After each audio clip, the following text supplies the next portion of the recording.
Bonjour à toutes. Aujourd'hui, je reçois Estelle Emery, passionnée de cyclisme et d'ultra-distance, qui a récemment participé à la course French Road 66, une course de 1066 km à travers la France.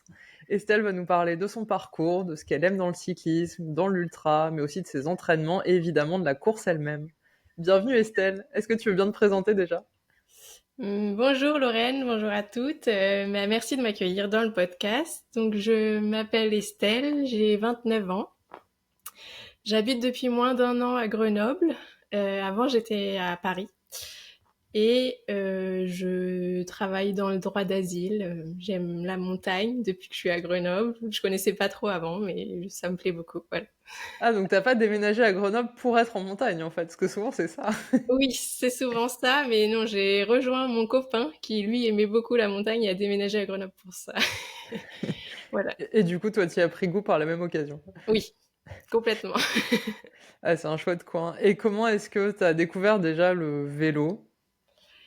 J'ai découvert le vélo vers le confinement, comme beaucoup de personnes, je pense, en tout cas à Paris.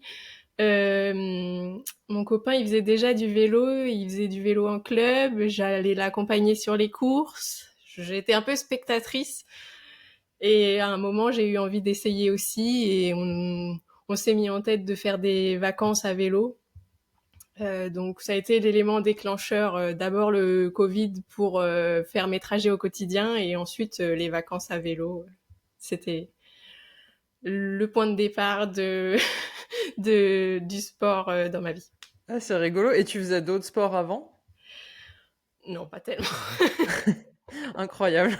Donc tu es passé du vélo, post-Covid, enfin comme plein de Ouais. gens du coup, à de l'ultra-distance.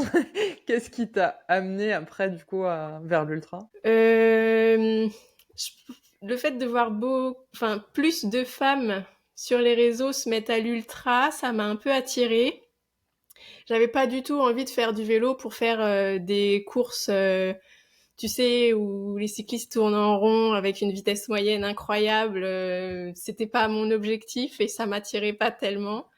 Mais de voir plus de paysages, d'aller voir un peu plus loin, de rouler longtemps, ça m'attirait davantage, ouais.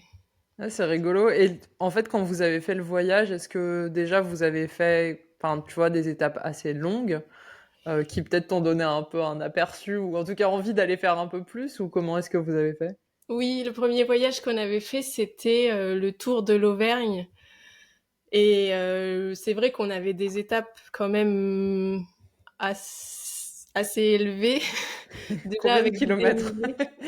Bah, on faisait plus de 100 kilomètres par jour, quoi. C'est Ah vrai oui, qu'en c'est énorme. bikepacking, on a déjà un niveau assez que tout le monde ne fait pas en bikepacking, tout simplement.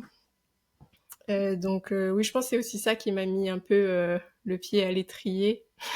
Et c'est allé assez vite, du coup, parce que tu disais que tu faisais pas spécialement de sport. Comment est-ce que t'es passé de, tu vois, je fais pas vraiment de sport à, enfin, même, tu vois, là, sans parler de ta course de 1000 bornes, mais même faire justement des étapes en bikepacking à 100 bornes par jour, enfin, c'est déjà super costaud, quoi. C'est allé vite, tu t'es Ouais, entraîné spécialement pour ou juste, bon, c'est bien passé direct? oui. Euh, je m'entraînais pour ces vacances, en tout cas. Donc, je m'entraînais, je faisais beaucoup de... Enfin, en fait, j'ai jamais suivi de programme particulier, sauf un hiver, je crois, où j'ai essayé, mais ça me plaisait pas trop. Euh, je m'entraînais assez régulièrement. Je pense que c'est surtout ça, c'est la régularité qui fait que j'arrivais à enchaîner des distances assez... Enfin, à faire un 100 km sans trop de difficultés. Après, j'étais pas du tout entraînée au dénivelé, par contre, au début. Donc, bon, ça, c'était très lent. Mais oui, enfin, au début, on avait notre rythme qui était inférieur à celui qu'on a actuellement, mais on aimait ça aussi. Et quelle a été ta première expérience en ultra? Est-ce que c'était cette course, la French Road, ou est-ce que tu avais déjà fait avant? L'année dernière, j'ai fait la Race Cross France 300 avec Candice, que tu as déjà interviewé, du coup. Exactement. Et c'était ma première expérience ultra, dans le sens chronométré. L'année d'avant, j'avais déjà fait aussi une Poco Loco de 780 km. Ah oui. Donc après, selon moi, l'ultra, ça dépend aussi de chacun. La distance, enfin, pour moi, 300 c'était un ultra, mais pour certaines personnes, 300 c'est pas un ultra. Ouais, bon, c'est long quand même. Oui, C'est une distance que, enfin, oui, personne fait normalement, enfin, disons de manière très classique, les gens qui vont faire du vélo, oui, s'ils en font juste un peu, enfin, ils vont pas se faire 350 bornes d'un oui, coup, oui, quoi. c'est sûr. Donc j'avais pas beaucoup d'expérience, j'avais que celle-ci et aussi les bikepacking. Bah, là où c'est pas chronométré non plus, mais où on fait quand même beaucoup de kilomètres sur un week-end ou plus. Ouais, ça, du coup, c'est quelque chose que tu faisais déjà régulièrement, en fait. Enfin, une fois que vous aviez fait votre premier voyage à vélo, vous avez continué. Oui, oui, j'adore le bikepacking, c'est ce que je préfère, je crois. Donc, oui, je faisais assez régulièrement des bikepacking. Et sinon, le 1000 km, c'était la French Road 66, c'était mon premier 1000 km, vraiment. Ouais, effectivement. Et juste la Poco Loco, donc qui était ton premier, ta première très grande distance, on va dire. Oui. Là, enfin, qu'est-ce qui t'avait motivé à t'inscrire? Donc tu disais, le fait de voir d'autres femmes sur les réseaux, ça t'attirait un peu, mais tu vois, quel est le déclencheur en fait qui fait qu'on se dit, ah ouais, pourquoi pas? Ah, c'est bon, je prends un dossard, quoi. Oui. Donc je m'inscris. Sur la Poco Loco, ce qui m'attirait, c'était d'abord que c'était pas chronométré. On avait un temps de jours, je sais plus exactement combien c'était, mais on n'avait pas de classement à la fin. Et aussi le fait que parmi les organisateurs, il y avait une femme, qui est Caroline. Ah Et oui, qui maintenant c'est Caroline de Bivouac, donc. voilà, c'est ça. Et je sais pas, en fait, de me dire qu'il y avait une femme qui avait fait ou au moins reconnu l'itinéraire, que c'était aussi un peu pensé pour moi, peut-être, tu vois. Ouais, c'est Euh, intéressant. Ça me rassurait un peu plutôt que les grosses courses qu'on connaît où ce sont des hommes. C'est Ouais, c'est peut-être vrai que un c'est un peu fait critère en aussi pour fait. les hommes, tu vois. Et ça Ouais. m'avait rassuré qu'il y ait Caroline, du coup. Et que ce soit pas chronométré, et puis bah, que l'ambiance vendue était quand même plutôt bonne et joviale, quoi. Ouais, Je me et suis inscrite c'était le avec... cas. Oui, oui, carrément. Voilà, ça c'était cool. Et du coup, sur la French Road 66, là, bah déjà, est-ce que tu peux nous expliquer en fait le concept de la course? Enfin, j'ai juste dit que ça traversait la France, mais est-ce que tu peux nous en dire Oui. plus en détail? La French Road de 66, elle partait cette année de la forêt de Compiègne et elle arrivait à Carnon-Plage, en dessous de Montpellier. Donc c'était 1066 kilomètres à peu près, parce que c'est chacun qui fait sa trace. Ok. On a des passages obligatoires et des checkpoints obligatoires, mais pour le reste de la trace, on est libre. Et l'organisateur de la French Road 66, il organise aussi deux autres courses, je crois, non même plus, notamment la Desertus Bicus. Ah Et oui, donc, j'allais c'est dire, comme c'est ça le que même j'ai... concept où tu traces, mais Voilà, donc c'est c'est ça. les mêmes. Ok. Et c'était donc 1066 km environ et environ 10 666 mètres de D+. Waouh, ouais, c'est énorme. Ils sont bien amusés en tout cas avec les Oui. distances et le dénivelé. Et pourquoi t'as choisi de participer à cette course en particulier? Qu'est-ce qui t'attirait? Euh, alors moi, je suis une stressée de la logistique. Donc les courses à l'étranger, en fait, c'est pas la course en elle-même qui me stresse, c'est d'aller au point de départ ou de revenir après l'arrivée, de prendre 3000 changements de train ou de bus, de trouver un logement pas trop loin. Ça me stresse énormément. Donc, ce qui était bien avec la French Road, c'est que c'était assez accessible, enfin même très accessible en train. L'autre avantage que je trouvais dans cette course, c'est que c'était plutôt plat. Selon moi, ça va. Si on fait un ratio de C'est 1000 plat. sur 100, pour moi, c'est assez plat. Ok, je note cette info, ta définition du plat. Et le plat, je sais que je maîtrise assez bien le plat. Donc, je voulais pas une course avec beaucoup, beaucoup de dénivelé pour mon premier 1000. Donc, voilà, ça m'a attirée aussi parce que bah, l'organisateur de la course, comme tu as peut-être pu le voir pour la Desertus Bicus, il aide vraiment à promouvoir le cyclisme féminin. Et donc, j'avais envie de participer à ça, quoi, à cet événement. Ouais, c'est clair, c'est trop bien ce qu'ils font. Bah, j'ai fait une interview avec Geneviève qui a fait la Desertus Bicus où on Oui, en a déjà effectivement un peu parlé, mais c'est impressionnant quoi. Ils ont un vrai travail pour arriver à féminiser, ouais, donc ouais, c'est trop chouette de soutenir ça aussi clairement.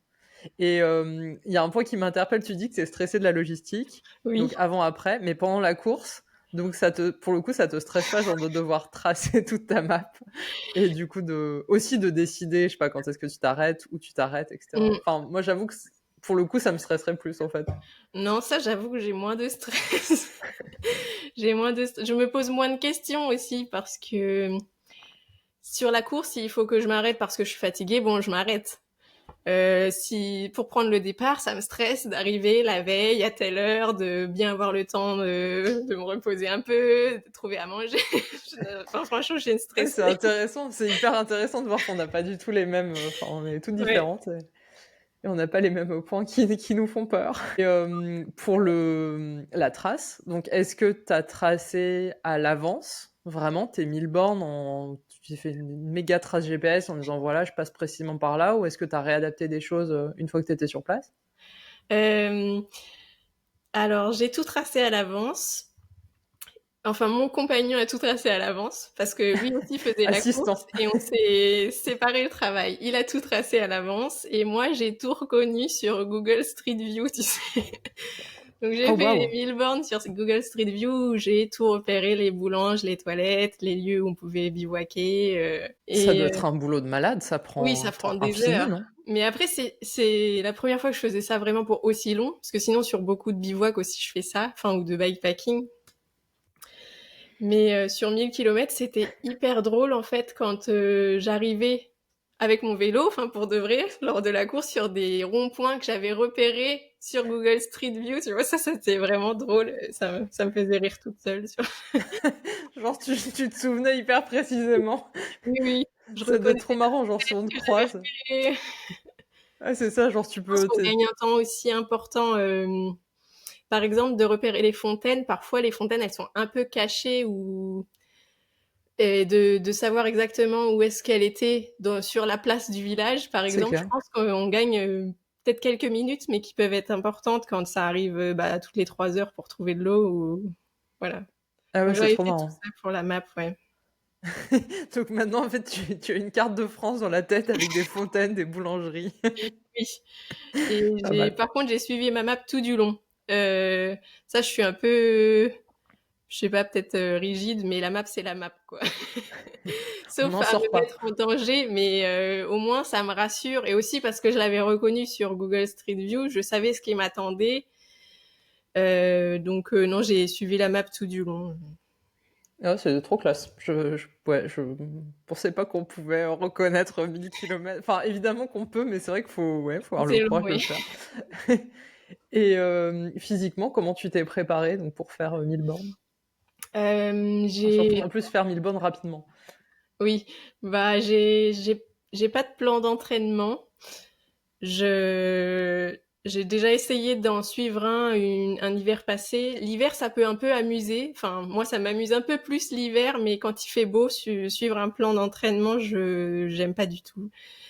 Donc, j'avais pas de plan d'entraînement, mais par contre, je savais que je devais être très régulière. Donc, j'allais quand même rouler, pas forcément des 100 kilomètres tous les 2 jours, mais au moins 50 kilomètres. Ou j'essayais de rouler au moins tous les 2 jours et le week-end, tous les jours.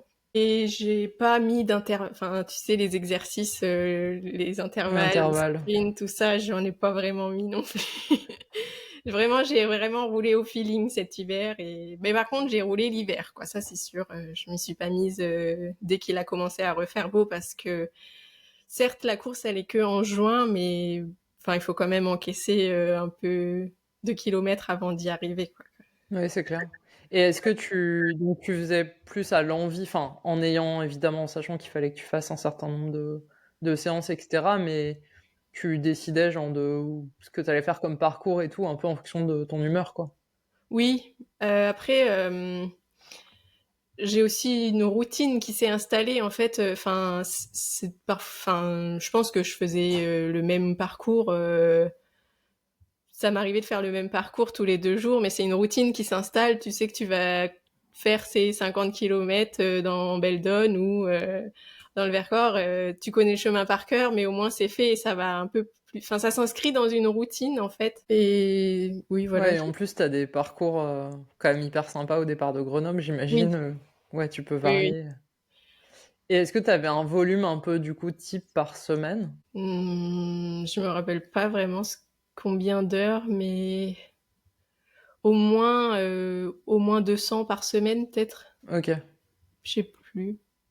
Je faisais pas des très longues sorties, Ouais, mais souvent quoi. et souvent, ça c'est sûr, Ok. oui. Et avec du dénivelé à chaque fois, donc j'imagine. Euh, Moi, je fais partie de ceux qui considèrent que faire que du dénivelé, ça n'aide pas forcément à progresser en dénivelé. Et comme Ok. je t'aime, ma course était plate, à Grenoble, on a des berges qui sont hyper plates, mais au moins, ça t'entraîne à avoir la position où sur le plat, tu traces, tu traces, tu traces. Donc, je varie. Je fais des séances que de plat et des séances plus de dénivelé, oui. Ok. Ah oui, c'est intéressant. Et Mais après, la les force séances de sur le plat, plat, je ça trouve qu'elle est t'aide. importante. Pardon. Pardon, vas-y. Je trouve que c'est important de développer sa force sur le plat aussi, plutôt que de se fatiguer tout le temps à faire que du dénivelé. Mais après, c'est Ouais, peut-être ok. personnel, j'ai juste l'impression que moi, ça me fait du bien de faire des séances de plat aussi. Oh, mais c'est hyper intéressant de, enfin, ouais, d'entendre ça. Et est-ce que mentalement, tu vois, tu savais que de toute façon, ça pour toi c'est facile et tu peux rouler pendant des heures et tout va bien. Ou est-ce que quand même, tu sais aussi que tu as des moments où ça va être compliqué, donc tu as préparé un peu mentalement d'une manière ou d'une autre? Euh, alors, je sais que je sais rouler une sortie toute seule sur la matinée. Enfin, faire un 100 km toute seule, c'est quelque chose limite dont j'ai besoin aussi. J'adore rouler seule en fait. Mais pas que, hein, j'adore aussi rouler en groupe, mais j'ai Oui, ça besoin empêche de pas. mes sorties seules. Donc ça me faisait pas trop peur. Mais sur autant de jours, je savais pas du tout. En fait, parce que enfin par exemple la Poco Loco, comme je te disais, je me suis inscrite avec des amis. Donc faire plusieurs jours seule, je savais pas ce que ça allait donner. J'avais un peu peur de ça. J'avais peur de mon moi mental en fait. Surtout la French Road, je savais à peu près que 1000 kilomètres, j'allais réussir à les faire. Je savais pas en combien de jours, mais je savais que j'allais réussir à les faire. Mais mentalement, je savais pas si j'allais être capable de les faire en bon état ou pas. Donc ça, c'était un peu le test. Et j'ai écouté aussi les podcasts puisque tu fais aussi des articles sur la prépa mentale. Je les ai tous Exact, lus. avec Sandra, Oui. psychologue du sport et préparatrice mentale. Ah oui, je les ai tous lus. J'essayais de mettre en place un peu des exercices. Mais je sais que le moindre inattendu, ça pouvait me faire m'arrêter, quoi. J'avais un peu peur de moi. Ouais, Parce bon, que je ce qui sais est que je suis un peu normal. mon propre frein aussi dans ma pratique cycliste. Et ça t'a aidé alors pendant la course que t'as mis en place? Oui, oui, ça m'a aidé. Il y a une phrase, je sais plus si c'est dans l'un de tes articles que je l'avais lu ou bêtement sur Instagram, qui disait que dans tous les cas, j'étais mieux sur mon vélo qu'au boulot. En fait. Donc quand ça n'allait pas, j'essayais de me dire ça. Je Je crois que crois pas que c'est ce soit dans nos articles, oui, mais je crois que c'est peut-être. Élise Caron qui disait ça une fois dans une de ses stories Instagram.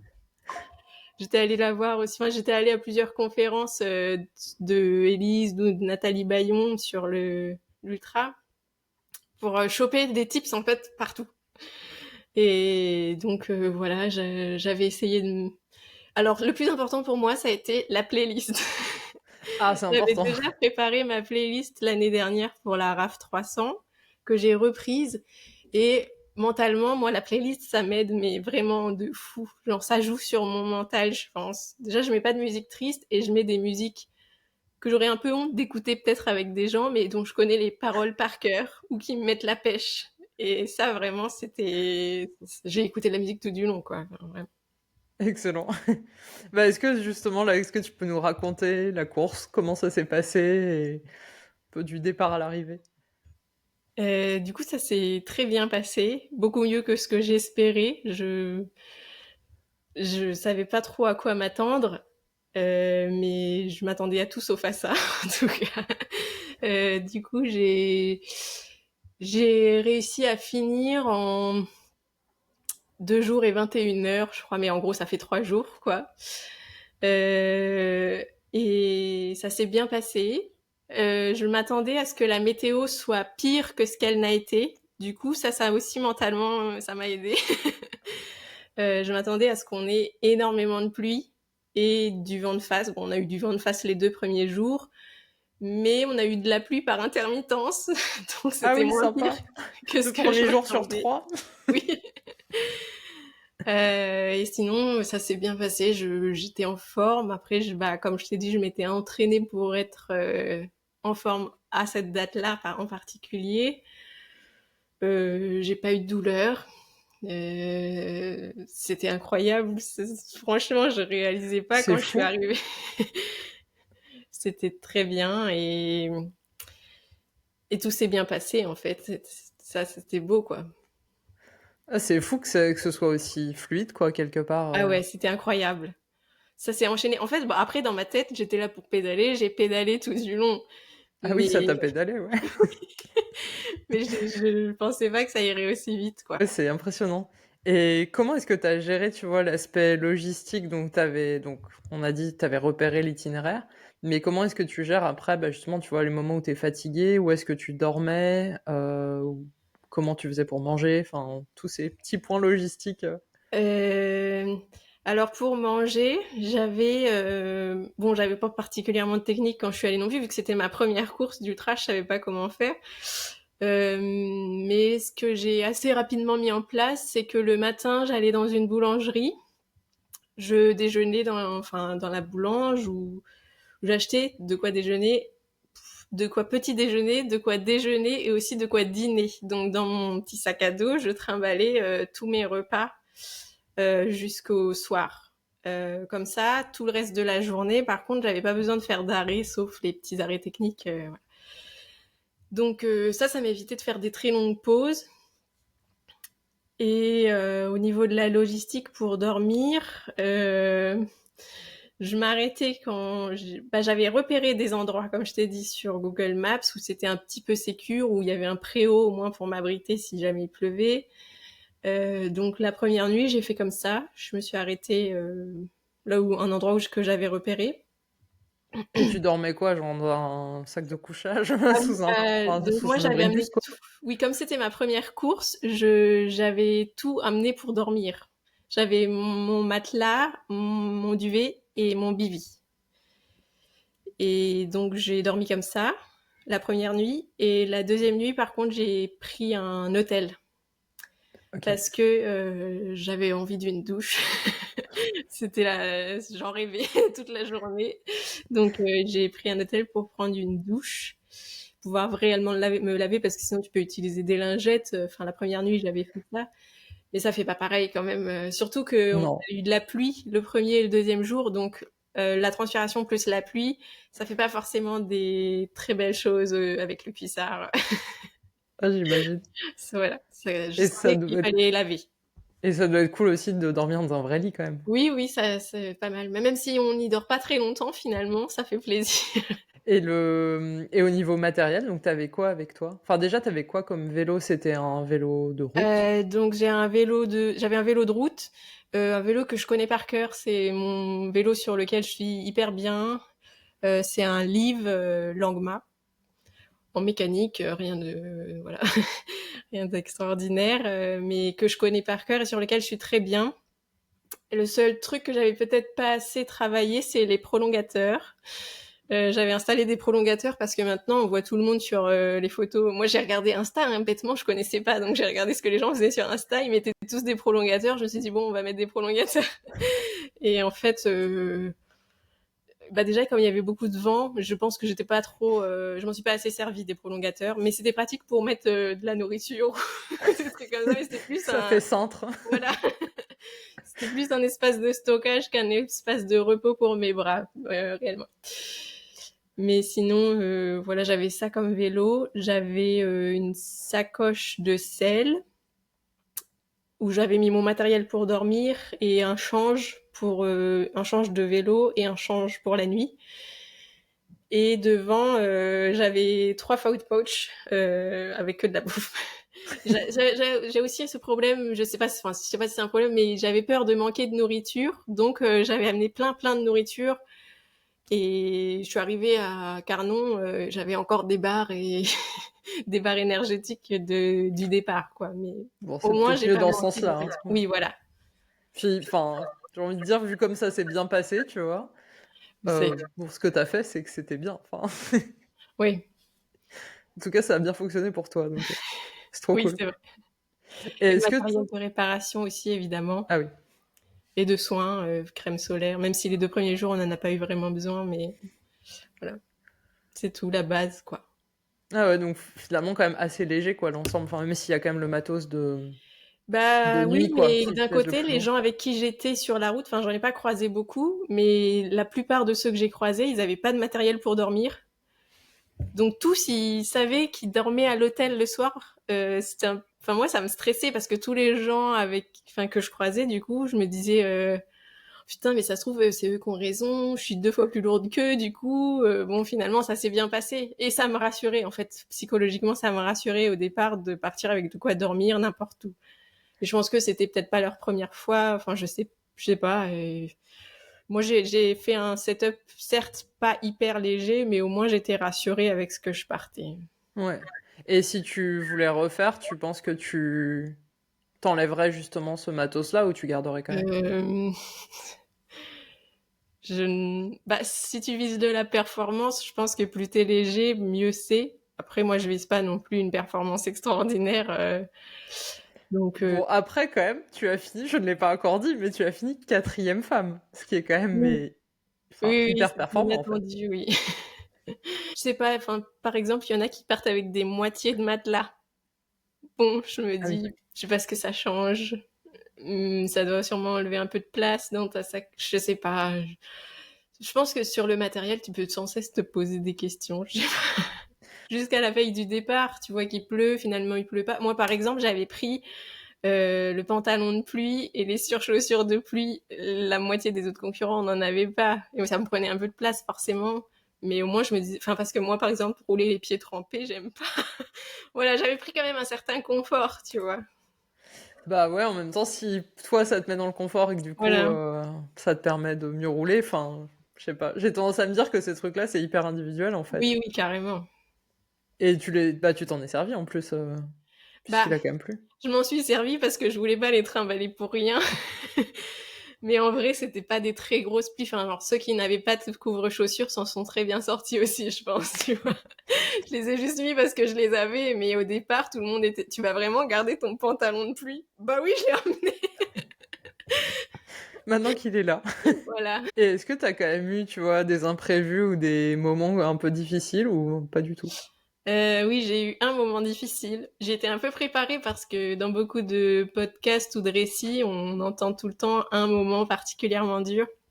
Donc je savais pas quand est-ce qu'il allait arriver. Il est arrivé d'un coup et il a fait très mal. C'était sur une route qui apparemment à l'arrivée on m'a dit non mais c'est plus une nationale, c'est une départementale. Sauf que tout du long il y avait des panneaux nationales et cette nationale elle a ou cette départementale, je ne sais pas finalement ce que c'est.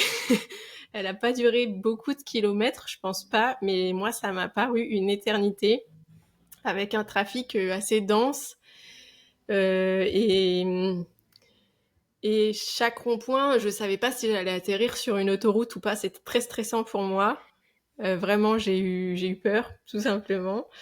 Du coup, à un moment, je me suis dit c'est bon, je sors de cette route. Je prends la prochaine sortie, peu importe où je vais, je referai un autre bout de map s'il faut, tant pis. Mais là, j'ai trop peur. J'étais vraiment crispée sur mon cintre, tu vois, pour pas que chaque camion me fasse bouger comme ça. C'était très Ah, stressant c'est pour moi. l'horreur, ça. Et et finalement, j'ai pris une sortie et j'ai pas trouvé d'alternative pour regagner ma route. Donc j'ai compris qu'il fallait que je retourne sur la nationale. Et là, il y a un concurrent qui est passé. Donc j'ai vite rangé mon portable et je me suis mise dans sa roue parce que j'avais moins peur sur cette route d'être à deux plutôt que toute seule en fait. Ça me rassurait. Et donc je me suis mise vers lui dans sa roue et là il m'a vue et il s'est mis en danseuse et il s'est barré. Et là ça a été horrible pour moi. Ah, sympa. Ah oui, ça a été vraiment genre je l'ai insulté dans ma tête évidemment, peut-être à haute voix, j'en sais rien. Je me rappelle plus, j'étais vraiment dans un sale état. Là, j'ai eu très peur. Voilà, j'ai quitté la nationale. Enfin, j'ai fini la nationale ou départementale et je suis sortie sur une aire de camping-car. Et là, j'ai craqué d'un coup. Je me suis mise à pleurer. Vraiment, je pense que tout est retombé. Enfin, j'étais très stressée. Et une fois que je suis sortie de cette route, tout est tombé. Je me suis mise à pleurer devant un camping-cariste qui était super heureux d'être là, lui. Mais non, j'ai pleuré et bah après voilà, il y avait des toilettes, il y avait un petit banc et c'était cool. Genre je suis allée aux toilettes, j'ai pu aller aux toilettes et j'ai pris, j'avais bah du coup dans mon sac à dos, je trimballe toute ma, j'ai pris un pépito. J'adore les pépitos. Ça m'a remonté le Ça moral. t'a remonté le J'ai moral. mon pépito et tout de suite ça allait mieux. Mais c'était juste, je sais même pas si ça a duré 5 kilomètres, j'en ai aucun souvenir et j'ai pas regardé sur Komoot parce que pour moi c'est passé. Mais là c'était vraiment dur mentalement et c'est un peu à ce moment-là aussi que je me suis mise dans la course. Parce qu'en fait, avant, moi, je m'en fichais d'être quatrième, sixième, voire de redescendre encore plus après. Bon, le top 3, il était fait depuis très longtemps quand même, et je le visais pas particulièrement. Mais après cette nationale, là, je me suis dit, oh, non, mais là, j'ai trop souffert sur cette route de merde, c'est pas possible. C'est bon, j'y vais. J'ai voulu garder ma place à partir de ce moment-là, en fait, où je me suis dit, j'ai trop souffert. C'est pas Pourquoi? pour rien, quoi. Voilà, c'est ça. C'est Ça a été marrant. le déclic, quoi. C'était du coup Et, la fin du deuxième jour, je crois. et tu l'as revu après le concurrent qui s'est Non, barré en danseuse, là? non. Non, tu sais pas qui c'était. Je sais pas qui c'était, tant mieux pour lui parce que Et avant de démarrer la course, est-ce que tu vois, tu t'étais fixé quand même un objectif, je sais pas, top 10 ou quelque chose comme ça? Ou est-ce que tu t'attendais en fait à aller aussi vite ou est-ce que c'est arrivé un peu comme ça? Euh, mon objectif avant mon départ, c'était de finir la course. En fait, on partait le vendredi matin à 6 heures et on avait jusqu'au mardi matin à 6 heures. Et moi, pour tout te dire, j'avais pris mon train le mercredi après-midi. Genre dans ma tête, je pensais que j'allais arriver le mardi soir ou au mieux selon moi, c'était le lundi soir et c'était si je finis le lundi soir, je serais super fière. Et voilà, finalement, ça s'est déroulé beaucoup plus rapidement que prévu. C'est excellent. C'était inattendu. Ça doit être, ouais, ça doit être chouette aussi quand ça arrive comme ça. Oui, vaut mieux dans ce sens-là, tu me dis. Oui. Et quelle a été ta plus grande satisfaction alors ou fierté après cette course? Euh, Bah, d'avoir fini, c'était mon objectif, j'ai fini. Évidemment, j'étais contente. Quand je suis arrivée dans la nuit, je suis arrivée à 3 heures du matin, du coup. Je sais plus quelle nuit, attends, je calcule. Dimanche, je crois. Le dimanche? Ouais. Ouais. Et Et Yvan, l'organisateur, était là pour m'accueillir. Je m'attendais, enfin, il y avait plusieurs personnes qui étaient là pour m'accueillir et il me dit ouais, bah il me félicite. J'étais trop heureuse, mais je réalisais toujours pas. Et il m'a dit que les filles étaient arrivées dans l'après-midi et là j'étais oh, mais j'en revenais pas d'être arrivée que c'est énorme des heures à vélo, mais Ouais, quelques mais quand heures même. après les 3 premières, c'était incroyable.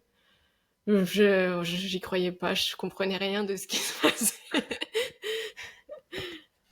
J'étais fière d'avoir réussi et finalement, j'étais fière en vrai d'être arrivée quatrième. C'était incroyable pour moi. Bah ouais, c'est clair, il y a de quoi être fier, hein. C'est enfin, une performance de fou, quoi. Et tu disais donc que t'as roulé, enfin quand même beaucoup toute seule. Est-ce qu'il y a quand même des moments où t'as croisé un peu d'autres personnes, où t'as pu rouler avec d'autres cyclistes ou pas du tout? Bah, j'imagine qu'en plus quand on est en tête comme ça, du coup, il n'y a pas grand monde en fait. Oui, j'ai roulé avec un petit peloton au départ, je pense les 50 premiers kilomètres, donc pas beaucoup, peut-être 70. On était en peloton au départ, c'était un départ groupé, tout le monde part en même temps.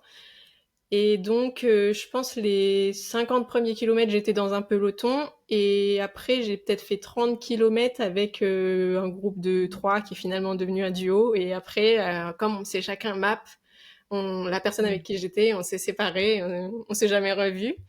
Je pense que j'ai fait peut-être 70 kilomètres avec des personnes le premier jour. Et après, j'ai croisé une seule personne qui s'appelle Jonathan, qui lui aussi m'a beaucoup remonté le moral parce que pour le coup, j'adore rouler seul, mais quand tu croises quelqu'un, t'es quand même content, et surtout un participant. Ça fait plaisir. Donc j'ai croisé Jonathan. On a roulé quelques heures ensemble parce que lui, il avait mappé l'opposé de ma map. Il avait mappé non pas les grosses routes plates, mais que du dénivelé et des plus petites routes. Du coup, sa map était sans doute plus sécure, mais aussi plus usante. Donc à un moment, il a dit je vais te suivre sur quelques kilomètres parce que sa map, elle était trop dure, quoi. Enfin, c'était usant, le dénivelé, forcément. Ah, Et c'est il sûr. voulait pas prendre des grosses routes seul. Il avait un peu peur, je pense, je sais pas. Donc à deux, c'est vrai qu'on a pris des grosses routes. Peut-être qu'on a roulé ensemble, je sais pas, peut-être 50 kilomètres, je dirais, c'est tout. Ah Voilà, ouais, donc t'as quand sinon, même été très essentiellement toute seule, oui, quoi. principalement seule. Et je pense que le fait que, je pense que j'étais derrière les 50 premiers, je suis arrivée 50e, je crois, à peu près. Donc, je pense que j'étais derrière les beaucoup plus rapides que moi et trop en avance du peloton un peu, enfin, j'étais entre les deux, j'avais T'étais au l'impression milieu, de croiser personne, ouais, c'est ça. le loup solitaire. Et puis après, chacun sa map aussi, donc peut-être qu'ils avaient une map différente de la mienne. J'ai pas trop comparé les maps à la fin finalement. Je sais pas. Ouais, c'est vrai que t'as ce critère enfin, ouais, qui fait que les gens peuvent partir un peu dans tous les sens, quoi. Et après la course, comment s'est passée la récupération? Comment est-ce qu'on récupère après avoir fait 1000 bornes Euh, en quasi 3 jours? j'ai mangé, mais j'ai jamais autant mangé de ma vie. Pourtant, j'ai mangé tout du long de la course. Je pense que j'ai plutôt bien mangé. J'avais pas faim en tout cas sur la course, mais quand je suis arrivée à Carnon, j'ai mangé. Mais pendant une semaine, ça a duré que je pouvais manger le double de mes plats habituels. Par contre, au niveau du sommeil, j'ai pas trouvé trop de différence. La première nuit, évidemment, j'ai fait une grosse nuit, mais comme je dormais pendant la course à mes heures de sommeil, je dormais beaucoup moins, mais j'ai gardé le sommeil la nuit. J'ai pas fait le truc des micro-siestes ou des choses comme ça parce que j'ai jamais fait. Mais je dormais grosso modo de minuit à 3 heures, voire 4 heures. Donc, j'étais pas tant décalée que ça au niveau des horaires. J'avais juste besoin de sommeil, mais la nuit, je dormais, quoi. Donc, ça a été le sommeil, ça s'est réparé assez vite.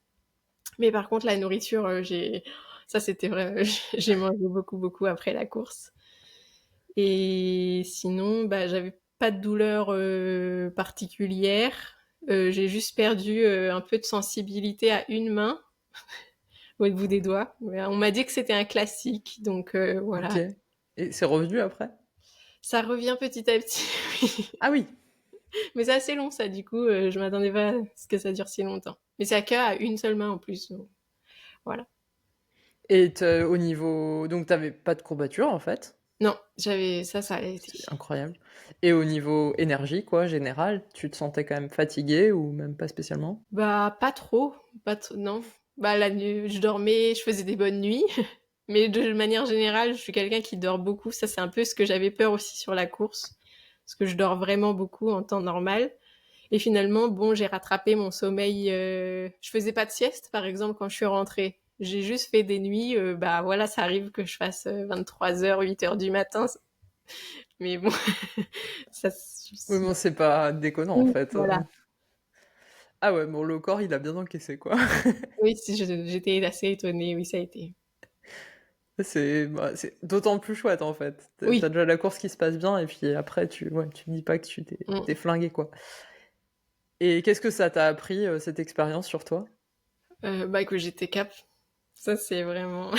C'était mon plus gros apprentissage. Je suis capable de faire presque une traversée de la France toute seule.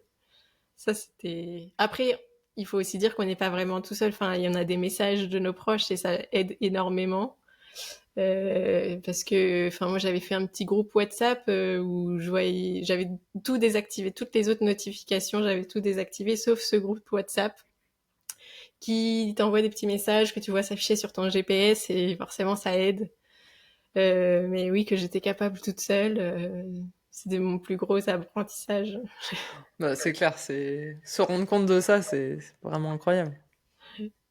Et est-ce que tu as déjà prévu t'as déjà un autre objectif en tête, que ce soit Euh, déjà course ou pas course, enfin. non, non, j'ai pas pris d'autres dossards. Je suis pas quelqu'un qui prend énormément de dossards non plus. Je suis pas une folle de course, je pense pas. Après, j'ai prévu des bikepacking. Ça m'a aidé aussi quand j'ai fini la French Road, je pense, d'avoir déjà des bikepacking de prévu. Parce que j'avais peur de cette après-course qu'on entend beaucoup sur les podcasts ou quoi, que après la course, t'as un petit peu un coup de mou. Euh, je pense que ça m'a aidé d'avoir déjà des bikepacking de prévu en rentrant avec mes copines. Donc j'ai pas eu ce coup de mou finalement, comme je suis repartie assez vite. À une intensité vraiment vacances là par exemple, mais bikepacking, bah voilà, c'était moi ce que je préfère c'est le bikepacking où on prend notre temps, on va manger des glaces et et voilà. La Donc, base. oui, j'ai ça, j'en ai de nouveau de prévu ce week-end par exemple. Et j'ai un peu en tête peut-être d'aller oui, peut-être en Alsace, il y a la Costaude au mois de septembre qui me Ah, bah, trotte je dans ne la tête. connaissais pas, quoi, c'est chez moi. Oui. Pour le coup, c'est pas non plus chronométré, mais t'as tant d'heures pour finir. Ça a l'air trop chouette. C'est des Excellent. femmes seulement et des minorités de genre, donc Ah, j'adore. trop bien. Ah bah, chouette, Pas d'autres chouette dossards. programme, si t'as ça en tête. Ça peut être sympa. Et pour terminer, est-ce que t'aurais un conseil, tu vois, à donner à des femmes qui aimeraient peut-être se lancer, même sans parler d'ultra, hein, mais juste se lancer dans la pratique du vélo, on va dire. Je pense que le premier pas, c'est toujours difficile. Il y a de plus en plus, j'ai l'impression, de communautés qui permettent de se lancer en groupe ou entre femmes. Moi, ça m'avait beaucoup aidé. À Grenoble, on a les dérailleuses, on organise plein de trucs pour permettre aux nouvelles de se lancer. Même sur 20 kilomètres, c'est le début. Il faut commencer par là. Il faut être entouré de personnes bienveillantes. Et j'ai l'impression qu'il y a des communautés comme ça qui s'organisent un peu partout. Et que ce soit entre femmes ou pas, d'ailleurs, il y a des hommes aussi hyper bienveillants maintenant. euh, et donc, il faut peut-être se renseigner aussi, aller peut-être rouler seul. C'est toujours difficile. Moi, au début, j'avais trop peur d'aller rouler toute seule parce que j'ai découvert le vélo avec mon copain. Et du coup, de me dire que je pouvais aller rouler toute seule, c'était vraiment pas une évidence pour moi au début. Mais en fait, une fois qu'on se lance et qu'on découvre que ça se passe bien, même si on fait toujours le même trajet, en fait, c'est pas grave, juste on se lance, hein. Il faut peut-être oser se lancer, en fait, que ça soit seul ou au début avec l'aide de copines. Ouais, Voilà. pour pas mettre toutes les difficultés d'un coup aussi. Oui. Ah bah trop bien. Eh ben merci beaucoup Estelle, c'était vraiment chouette de Et merci t'avoir à toi. pour tout ce retour d'expérience. Je trouve ça vraiment hyper intéressant. Enfin, toute ton histoire avec le vélo, ça montre aussi que, voilà, même si on n'est pas issu genre d'une famille de cyclistes et Ouais, qu'on n'a pas été sur un c'est vélo de clair. manière acharnée depuis ces 3 ans, on peut y prendre goût et puis après faire ce qu'on veut. On n'est pas obligé du tout Mm. d'aller vers d'ultra distance, mais toi, tu sembles y prendre plaisir aussi bien d'ailleurs que ultra et bikepacking. Donc Ouais. c'est chouette aussi de voir que ça coexiste, quoi. Oui, Pas oui. obligé d'être acharné sur un seul type de pratique. Mm. Ça coexiste bien ensemble, oui. Eh ben trop bien. Eh ben merci beaucoup et à bientôt. Merci à toi.